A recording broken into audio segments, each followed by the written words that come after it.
Oke, bismillahirrahmanirrahim. Assalamualaikum warahmatullahi wabarakatuh. Waalaikumsalam warahmatullahi wabarakatuh.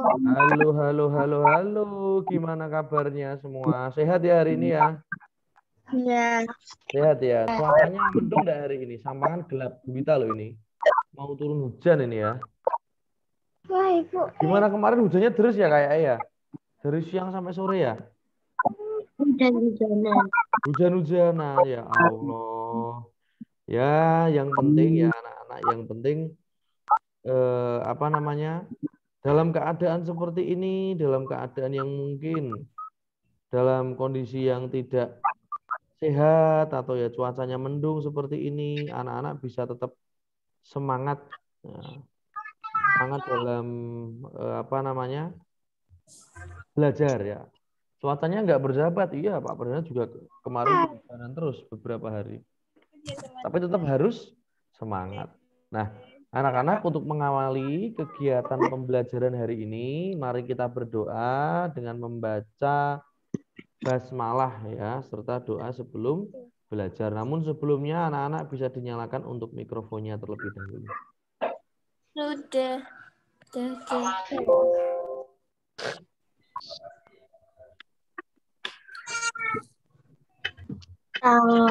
Oke ya. A'udzu billahi minasyaitonir rajim. Bismillahirrahmanirrahim. Raditu billahi rabban wa bil islami wa bi Muhammadin ya Rasulullah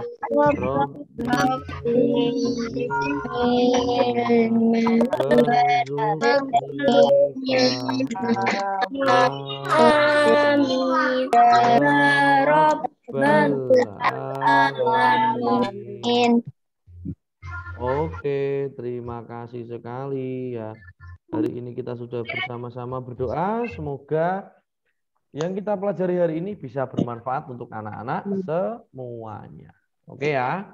Nah, anak-anak melanjutkan materi yang kemarin ya. Kemarin anak-anak sudah belajar tentang sejarah saat kegiatan daring ya.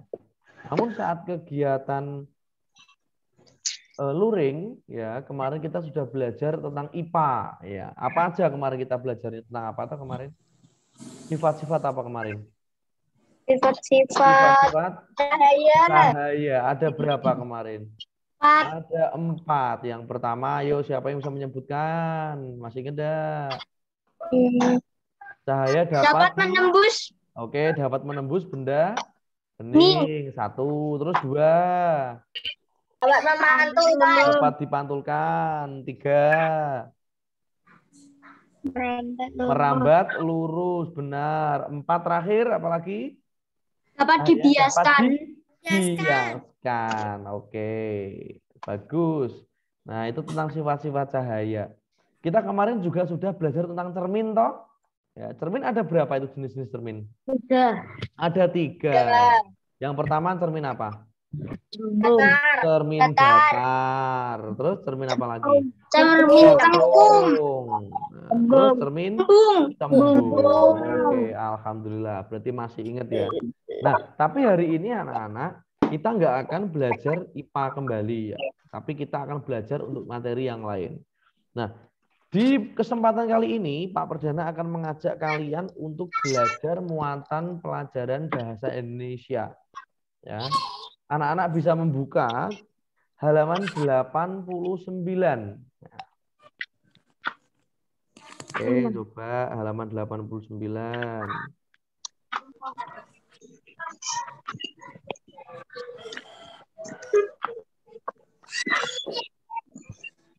Oke, sudah semua?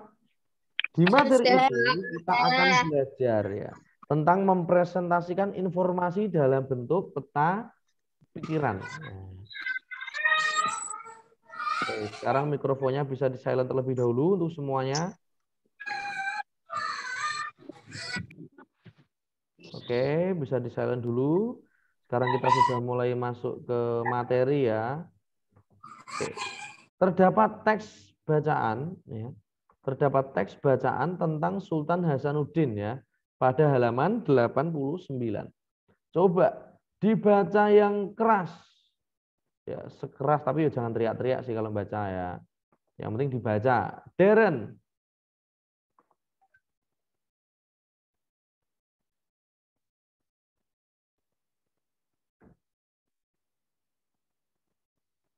Oke, Darren ayo. Loh, Darrennya kok di lo.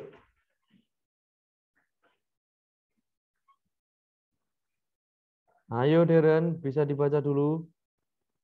Yo, mikrofonnya dinyalakan dulu.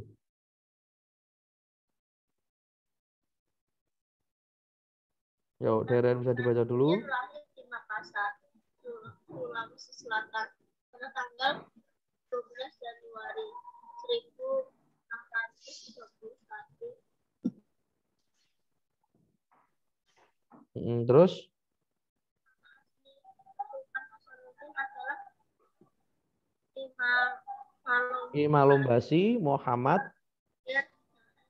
Daeng Matawang Karaeng Buntu Mangape. Dilanjut. Ziven. Ia adalah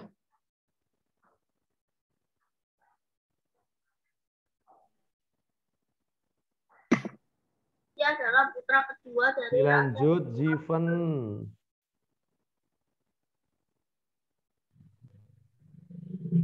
Ia Malombasi Loh. Ia adalah putra kedua.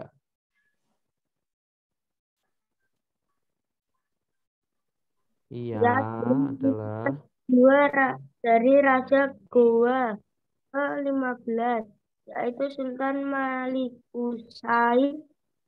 Setelah naik takhta, ia mendapat gelar Sultan Hasanuddin Tumenengah Ribala Pangkana. Oke, terima kasih Ziven.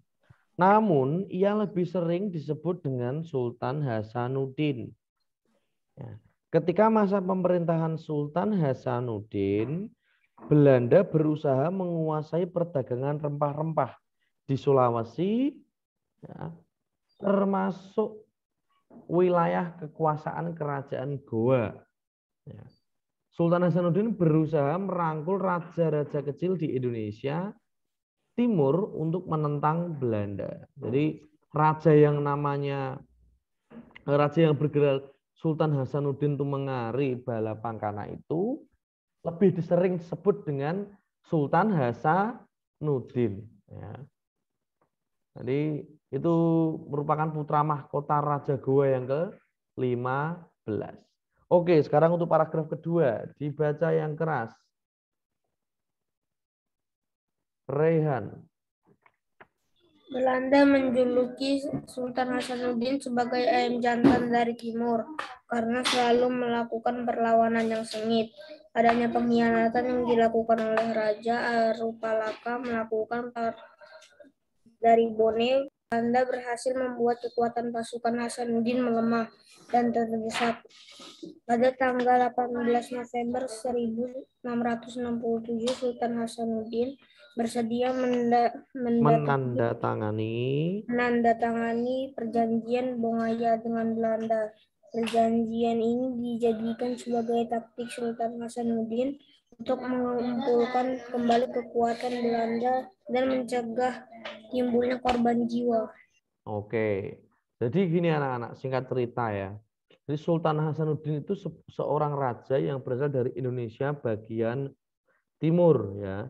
Dikenal dengan sebutan ayam jantan dari timur. Ya. Mengapa disebut seperti itu? Karena dia selalu melakukan perlawanan sengit terhadap siapa? Terhadap Belanda. Ya. Lah kenapa kok Belanda menyerang Indonesia atau ingin menguasai Indonesia? Karena berusaha untuk menguasai perdagangan rempah-rempah. Rempah-rempah itu apa toh Pak? ya bumbu-bumbu kayak mungkin jahe, kunir dan lain sebagainya ya. Itu yang bisa tumbuh hanya di wilayah kita. Di Eropa sana di Belanda tidak bisa tumbuh. Nah, bahan-bahan itu digunakan untuk obat-obatan, untuk memasak, nah gitu ya. Jadi Belanda melakukan ekspansi atau menyerang wilayah di Makassar untuk menguasai rempah-rempah yang ada di sana. Oke, sekarang coba kita buka halaman 90.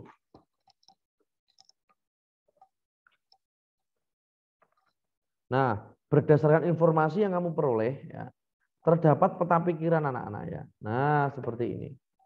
Oke, jadi kita perlu menuliskan tuh anak-anak ya. Oke, coba kita tuliskan bersama-sama. Yuk, nama tokohnya siapa ini? Diisi Sultan siapa ini? Hasanuddin. Oke, betul. Diisi Sultan Hasanuddin. Ya, nama tokohnya diisi Sultan Hasanuddin.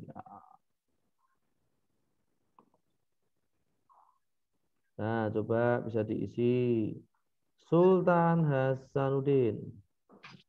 Ya, Pak. Oke. Gampang kalau ini. Nah, Sultan Hasanuddin.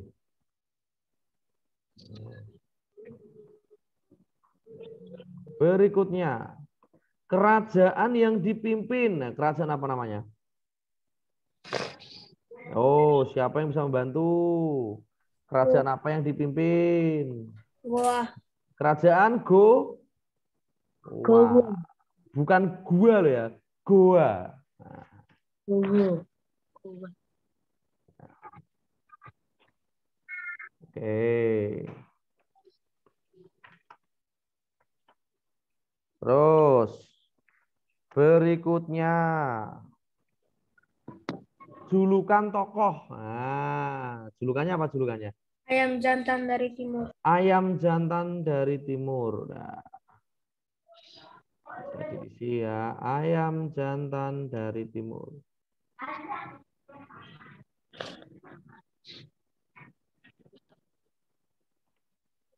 Timur.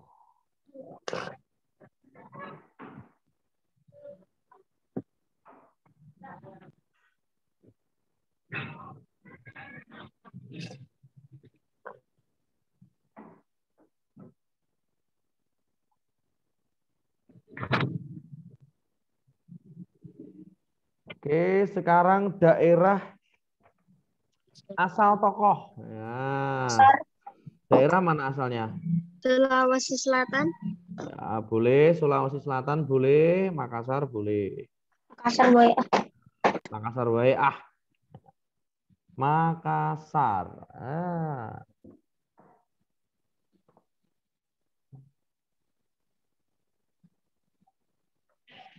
oke. Terus berikutnya, coba itu ada perjuangan tokoh. Ya, perjuangan tokohnya apa itu kira-kira?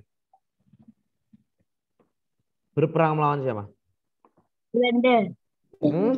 Melawan Belanda. Belanda. Oke, berarti kita tulis melakukan perlawanan dengan Belanda. Melakukan perlawanan terhadap Belanda. Tadi tulis. Ayo Danes ditulis. Jangan ngalamun. Sudah, Pak. Zian, monitornya dinyalakan enggak? Kalau dinyalakan Pak Bradel loh ini. Sudah, Pak. Oke. Yang terakhir, perjanjian yang dibuat. Ya, perjanjian apa itu? Bungaya. Bungaya. Perjanjian yang disepakati dengan pihak Belanda ya, perjanjian Bungaya. Nah, ini anak-anak coba bisa ditulis terlebih dahulu ya. Nih untuk jawabannya. Nah,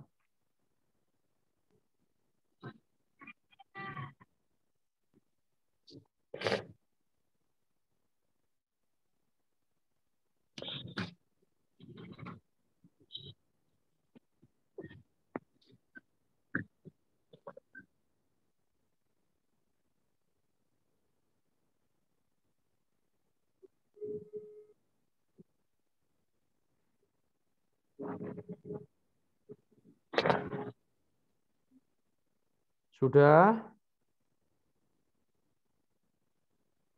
Sudah. Oke ya. Jadi ini kita materi pada bahasa Indonesia. Ya, kita ini belajar untuk membuat peta pikiran atau dengan kata lain kita bersama-sama belajar untuk mencari informasi penting pada sebuah cerita, kan gitu. Nah, terus kemudian dalam cerita Sultan Hasanuddin terdapat sikap-sikap yang bisa kita teladani anak-anak. Ya, pada halaman 90 yang bawah itu. Nah, jujur dan tekun. Nah, ini setiap pahlawan itu pasti jujur ya. Jadi contoh yang bisa kita gunakan adalah kita harus berkata benar. Itu dinamakan dengan jujur. Ayo, Dana sudah mandi belum? Sudah, Pak. Padahal belum. Nah, itu kan berarti nggak jujur ya. Valen. Valen tadi malam bubuk jam berapa? Jam 10. Padahal dia bubuknya jam 12 malam. Nah, itu tidak jujur. Nah, padahal pernah percaya ini anak-anak kelas 4C semuanya pasti anak yang jujur ya. Kemudian ada lagi yang kedua adalah cinta tanah air.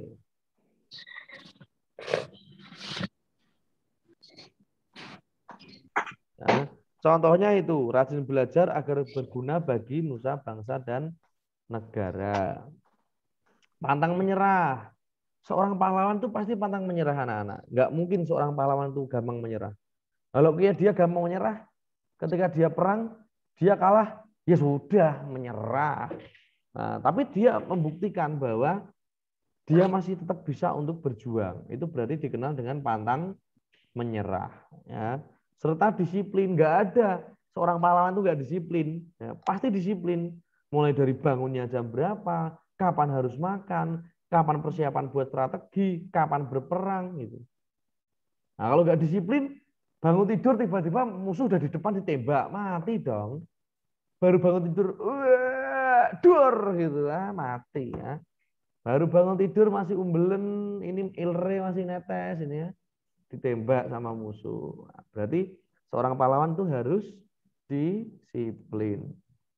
Yang berikutnya, rela berkorban. Nah, ini pasti ini rela berkorban. Ya, dia rela berkorban, rela mati ya. Demi siapa? Demi bangsa dan negara. Itu namanya pahlawan. Oke ya. Kemudian yang terakhir adalah kerja keras.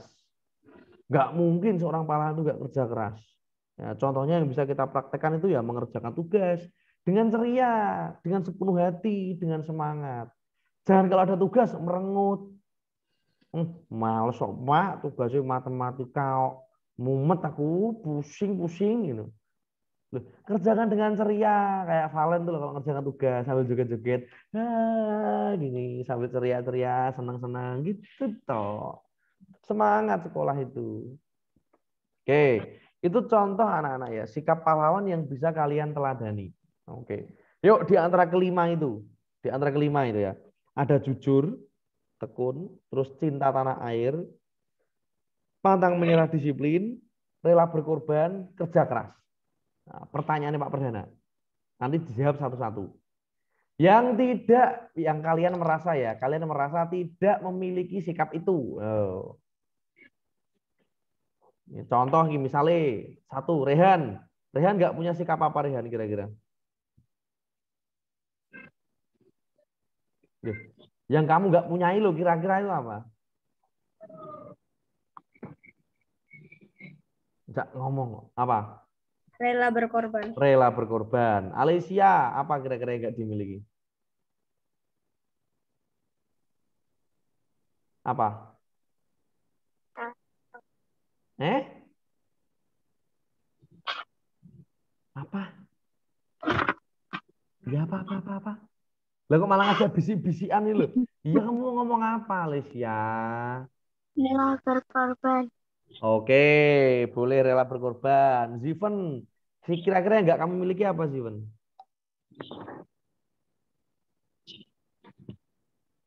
Apa kira-kira? Rela berkorban. Oh, rela berkorban juga. Keira.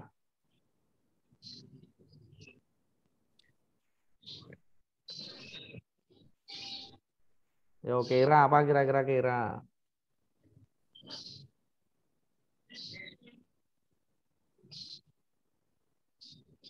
Wah, kok lama? Sabila kira-kira apa? Kerja keras. Kerja keras. Oke. Deren, kira-kira apa Deren? Rela berkorban. Rela berkorban. Valen. Rela berkorban. Rela berkorban. Bara.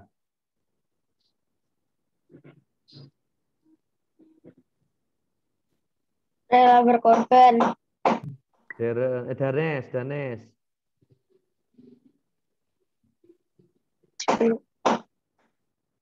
Oke, Rangga.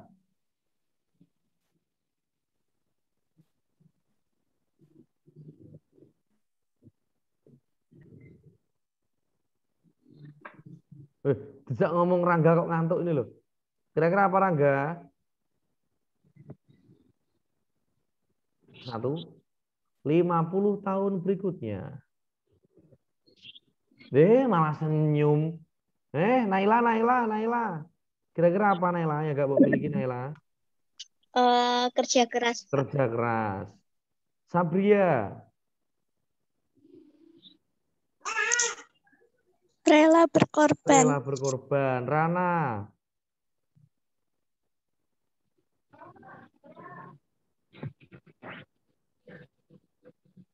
Malah senyum-senyum. Apa Rana? Ya. Apa? Tahu bakso? Kerja keras. Oh, kerja keras. Zian. Rela berkorban. Rela berkorban. Yumna. Yumna. Loh, bisa ngomong kok malah. Yumna, halo. Tahu bulat, Pak. Apa Yumna kira-kira Yumna yang nggak punya? Nih, senyum-senyum. Oke, gini anak-anak. Pak, aku nggak punya itu, Pak, sikap rela berkorban. Kata siapa? Contoh ini. Kamu diajak orang tuamu ya, ke suatu tempat yang kamu nggak suka. Tapi kamu ikut dengan wajah yang ceria. Padahal hatimu nggak mau. Pengennya cemberut. Itu kira-kira udah contoh sikap rela berkorban nggak? Iya sih. Iya, iya. Udah. Kamu kan menyenangkan hati orang lain. Siapa itu? Orang tua kalian kan gitu. Itu udah rela berkorban. Kerja keras. Tapi katanya nggak punya kerja keras ya. Dengan kamu bangun pagi, dengan kamu belajar, itu udah kerja keras loh. Padahal kamu bangun siang kan juga bisa. Ya toh? Nggak sekolah juga nggak masalah. Oh masih pandemi toh. Tapi faktanya anak-anak masih mau belajar. Oke ya, masih mau belajar, semangat, pagi-pagi udah siap-siap, udah ke sekolah lah. Itu kan sama aja dengan kerja keras. Nah, sesungguhnya kelima-limanya kamu sudah punya, tetapi kadarnya sedikit.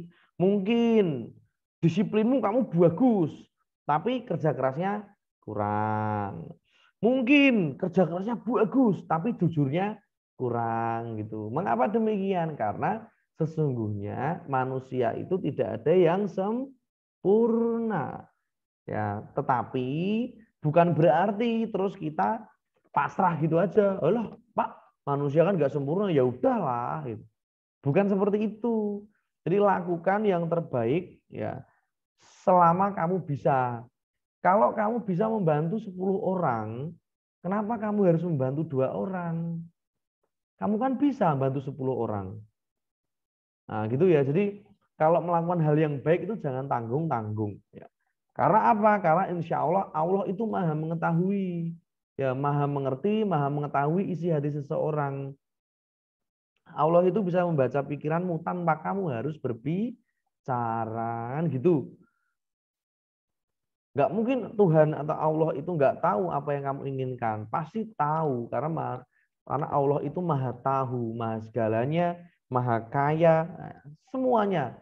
Semua yang terbaik itu ada di Allah. Jadi kita sebagai manusia itu ya meneladani 5 sikap kepahlawanan itu nggak usah ragu-ragu, pasti bisa gitu. Pak, aku nggak punya sikap cinta tanah air, kata siapa? Dengan kamu membeli barang-barang dari dalam negeri, beli di pasar Johar, beli di pedagang pinggir jalan, itu kamu udah cinta tanah air. Nah, daripada kamu beli barang dari luar negeri. Nah, gitu. Jadi 5 sikap itu sesungguhnya kamu sudah punya, tetapi kamu belum mengetahuinya dan kadarnya masih sedikit. Ya semoga dengan berjalannya waktu anak-anak nanti bisa lebih hebat lah ya dalam meneladani sikap-sikap kepahlawanan. Oke. Sekarang yang terakhir. Oke. Pangeran Diponegoro halaman 104.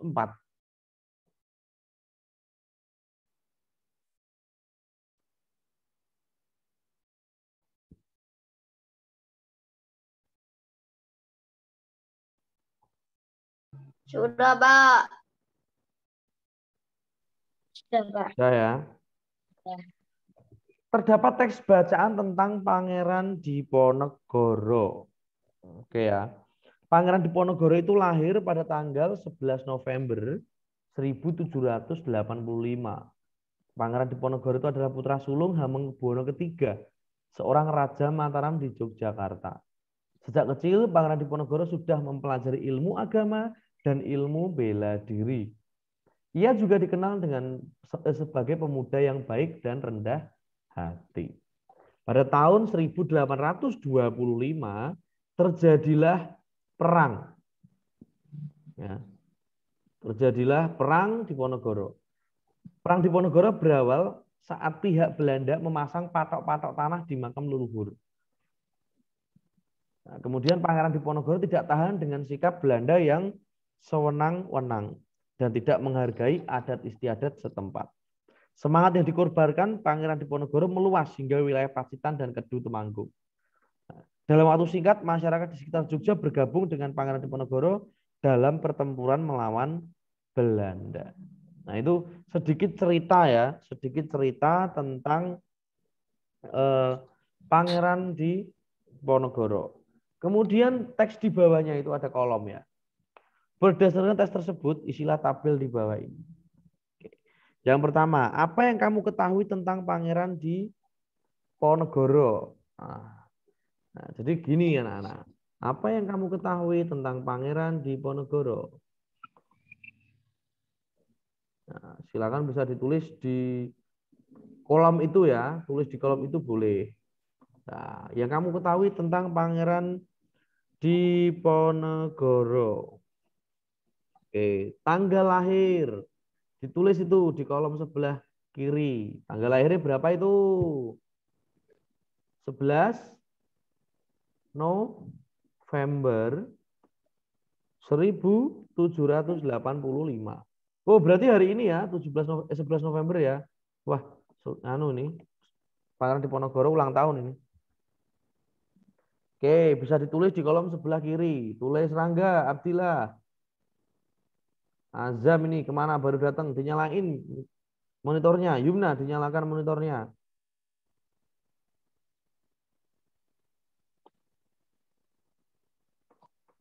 Nah, udah tanggal lahirnya. Terus berikutnya putra dari Hamengkubuwono III. Putra sulung dari Hamengkubuwono III. Tulis Danes.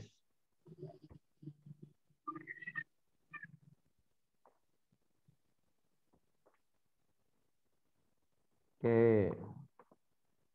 Azam, monitornya dinyalakan. Yumna nulis, bukan malah cemberut.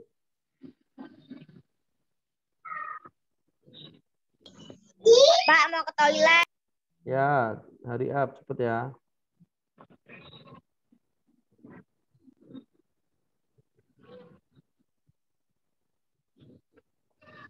Oke, terus terakhir. Pangeran Diponegoro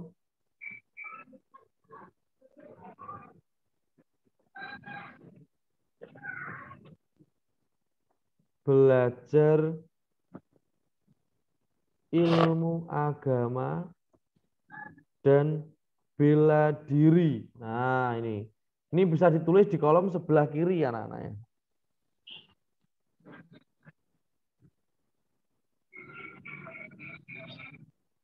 Kirain suruh nulis di buku tulis tadi. Enggak, di buku paket aja. Aku OTW Semarang, SD Negeri Sidomoyo 1. Monitoring dan stasi sekolah POP. Diriku coba curah. Jam 9.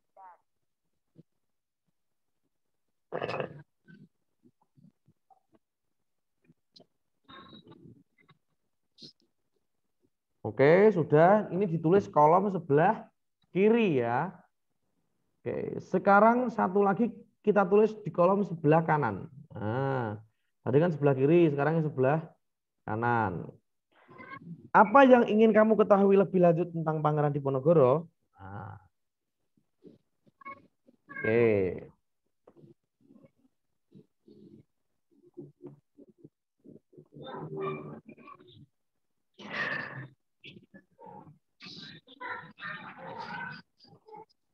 Nah, ini ditulis di kolom sebelah kanan.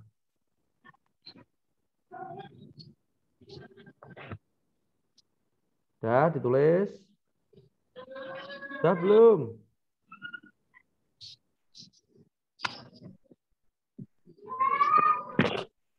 Iki kok ruame men iki suarane sopo sih?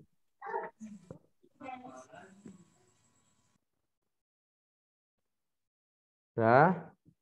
Ini, terus berikutnya nomor 2.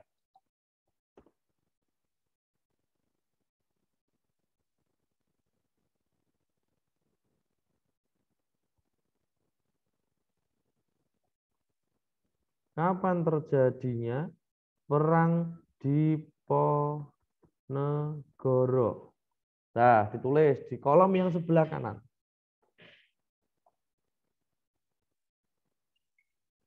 Nomor 3.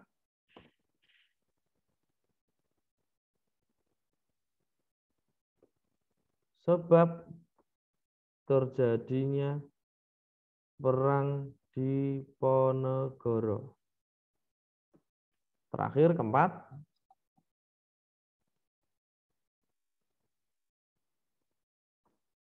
Sikap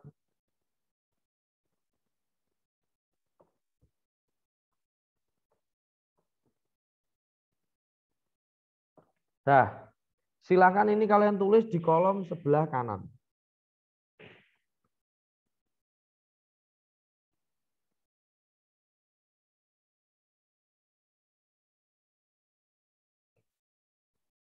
Sudah, Pak. Kalau sudah, ya, keempat teks yang kalian tulis ini sebagai tugas hari ini.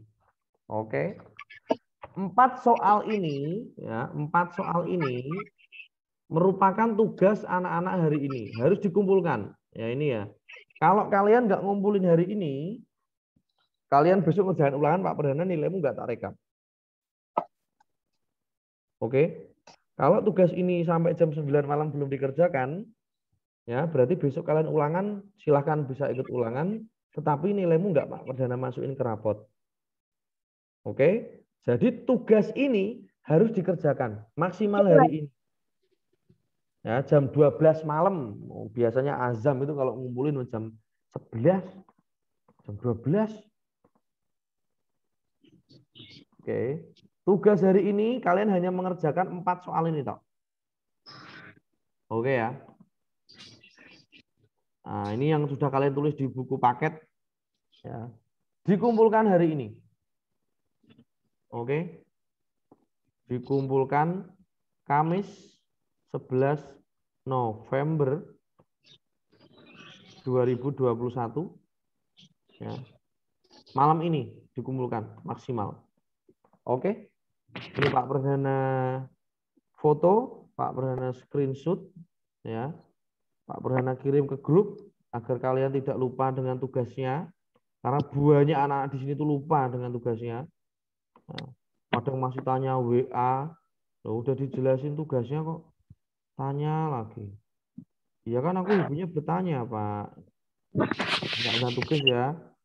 Tugas tema hari ini. Oke, udah pernah tulis di grup WhatsApp anak-anak, silakan nanti bisa dikerjakan. Oke? Ada yang mau ditanyakan? Enggak. Enggak ada ya.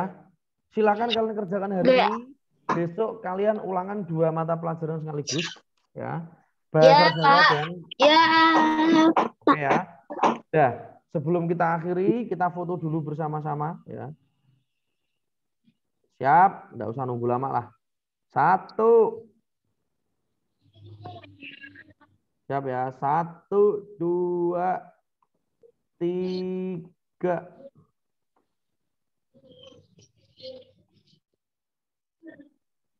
Oke. Ini Pak Perdana kirim ke grup kalian ya. Jangan lupa tugas hari ini anak-anak bisa kerjakan sesegera mungkin, bisa langsung dikirim ke Pak Perdana. Oke ya. Gitu. Untuk mengakhiri hari ini kita membaca hamdalah bersama sama. Alhamdulillah. Alhamdulillahirabbil alamin. Oke, Pak Perdana akhiri ya. Terima kasih anak-anak. Wassalamualaikum warahmatullahi wabarakatuh. Waalaikumsalam Oke, thank you ya. Dadah. warahmatullahi wabarakatuh.